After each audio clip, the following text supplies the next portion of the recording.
Joan Rivers said that Michelle Obama was a man before she died. Was that a joke? I thought it was a joke. I thought it was a joke too, but the way she said it wasn't like jokey. She was like, oh, come on, everybody knows Michelle Obama's the man. Like, remember that? Yeah, like...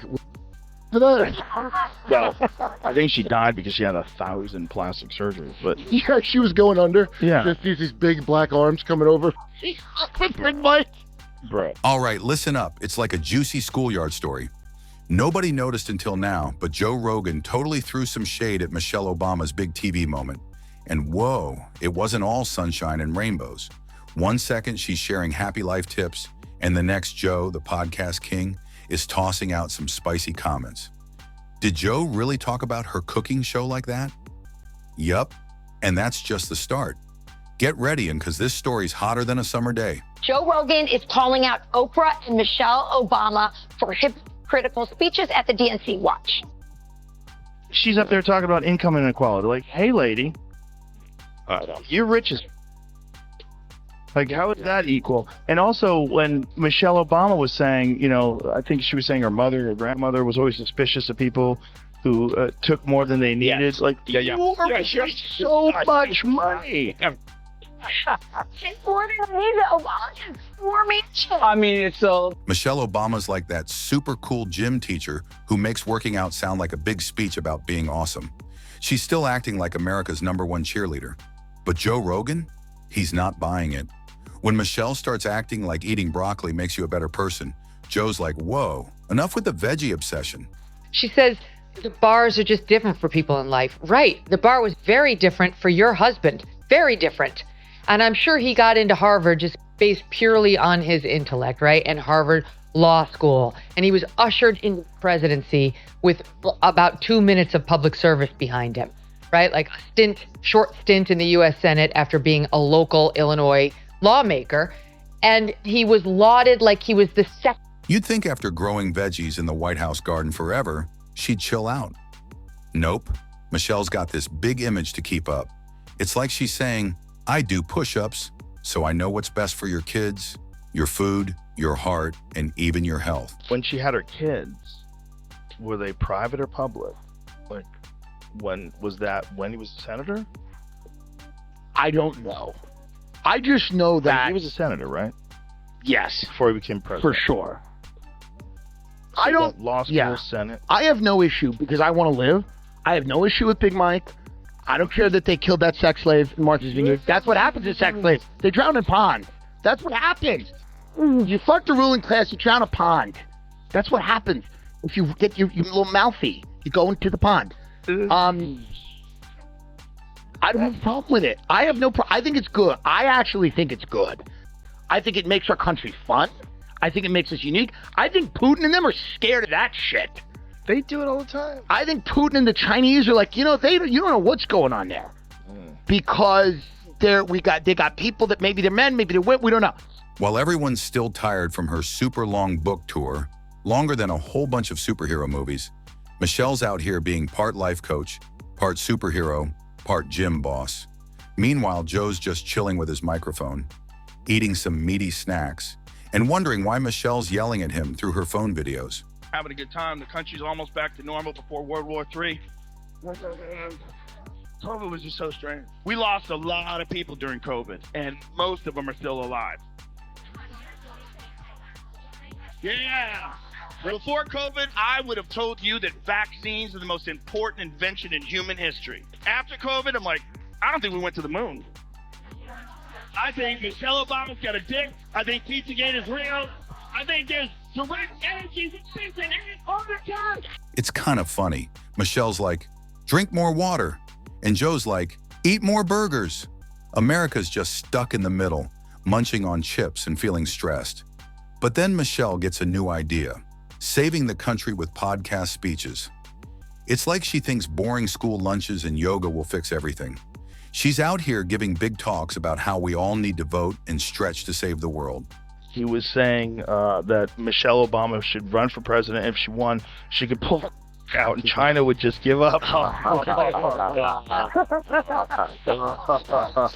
I was weaving, couldn't breathe. Big Mike. Big Mike. You know, just so proud of how you are being a role model for dealing with a child that's transgender. And that, you know, that warms my heart, particularly as a Black man, you know. Michelle's plan to save America sounds like it needs a poster board, a jump rope, and 5 fancy books someone else wrote for her. Joe's plan, a hot sauna, some weird stuff, and a long chat with a guy who fought a bear once. They both think they're doing the right thing, but Joe's not the one telling you kale is the answer. Michelle's all about believing in yourself. Unless you like the wrong people, then you're wrong. Her eyebrows go up higher than a kite when someone talks about freedom without a fancy degree. And her workouts, she makes you feel bad if you're not exercising super early. My brain's like, I just need coffee. Joe would just say, eat some eggs, you'll be fine. Change her name to Misery Obama. That's really what I think of when I... Misery Obama never has a positive word to say. Never. Never. Not about children, not about family, certainly not about her husband. By the way, before we leave this topic, here's her latest soundbite that made the round. This happened on June 18th, but I was off. Here it is, 39. You should have threw a boy in the mix. I would. I'm so glad I didn't have a boy. Yeah. Because he would have been a Barack Obama. Was like, baby Barack. It would have been amazing. Ooh, no, I would have felt for him. She just borrowed our boys. Yes, I got plenty. Wow. Catch that? She's glad she didn't have a boy because he would have been a Barack Obama. And that's a hard pass for her. This woman can't stand him. Here's the weird part. Michelle acts like she's still running the show. She posts stuff online like, we gotta save the country's heart. And suddenly you feel bad about your chips. Joe, he'd just say, eat the chip, be strong. Michelle makes being perfect feel like a job. It's like if a super fancy grocery store turned into a person with a big degree and told you to calm down by eating fancy grains. Joe's not perfect either. He thinks his vitamins can fix everything, but at least he doesn't act like a fitness model quoting poems with a puppy in his arms. Michelle thinks she's bringing people together, but really everyone's just annoyed. Some people roll their eyes at her constant life lessons. It's like she's walking a tightrope between being inspiring and being bossy. And every time she smiles while telling you to try harder, it's super awkward. Michelle Obama and Harris. Harris comes back as the vice president. Michelle Obama's the president. We get a double dose of diversity. They'll win. Let's go, champ. They'll win. And then who's on the Republican side? DeSantis? Trump and DeSantis. They have to make a super team. It's the only way they win. That's the only way they win. So let me be as honest and clear as I possibly can.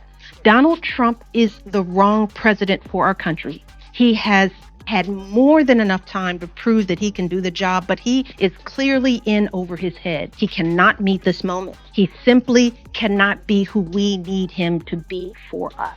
It is what it is. Michelle's great at making simple stuff sound super deep. Drink water? Wow, genius. Move around? Mind-blowing. Vote like it's a big deal? Lady, I just want to make a sandwich my kids won't hate. It's like if she says something with enough energy, it's the truth. She could make brushing your teeth sound like a huge cause. Meanwhile, Joe's chilling in his quiet tank, wondering why Michelle makes you feel bad for wanting fries. Her cookbooks? They're like magic recipes with stuff you've never heard of. Joe's like, here's a burger, don't overthink it. But Michelle's advice always makes you feel guilty. Eat a donut? You're not just failing yourself.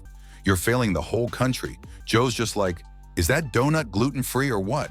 I will not run for president. Yeah, I've heard you say I think Michelle should run. She could win. She could win, I think. I think if she ran, she could win. Do you ever run for office? No, no, No kind of office. no. I don't think she wants that, though. No, I don't think she wants that in her life.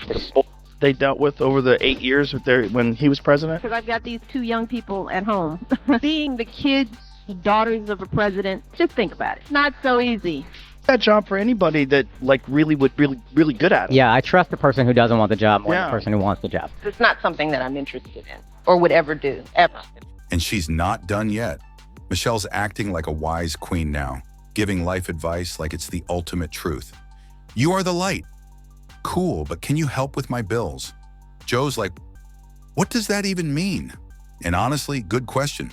Michelle makes you feel bad for not writing down what you're thankful for. Joe's like, you woke up? You're awesome.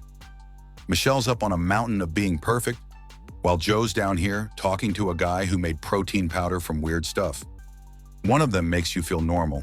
The other makes you feel like you need to run a race to eat a cookie.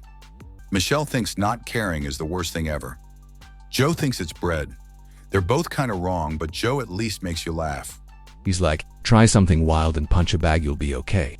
That's way easier than Michelle's big plan to be perfect and eat salads. That's it. This is the one. First one. We have with Obama, so let's just calm down. Got it. No, Michelle is a friend. She's a what? A transgender. We all Pretty funny how she says it. Okay, we all know. It's a lot. Michelle makes every little thing a huge deal. Eat this, say that, believe this. Joe's just like, think for yourself. And somehow he's the bad guy. Come on. Michelle's like a super-funded life coach with fancy clothes and big ideas, but she forgets most people just want to eat lunch without a lecture. Joe's just sitting there, scratching his beard, saying maybe she needs a burger or a nap, but Michelle never stops, cause stopping is for people who aren't trying hard enough. Her idea of relaxing is fixing her wall of happy quotes, while wearing expensive workout clothes and talking about big ideas. Joe's just reminding us life doesn't have to be so serious. Sometimes you just need a laugh, a good sweat, and less Michelle telling you what to do. If they wanted to win, George Soros should have backed up the money truck to Michelle Obama and said, listen, you are going to run because people like you. They like you. It doesn't matter, about any of the conspiracies. Maybe you are Big Mike. Who cares? What?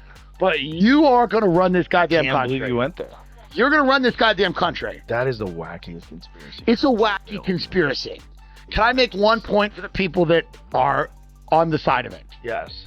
It is weird, but I don't think she's Big Mike.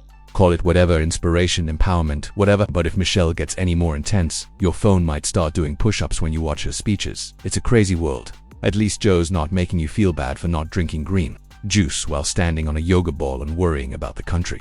Sometimes you just need one guy with a mic saying, hey, not everything's a big lesson. But Michelle's out here making buying groceries feel like a world-changing choice. Pick the wrong milk and you're basically ruining everything.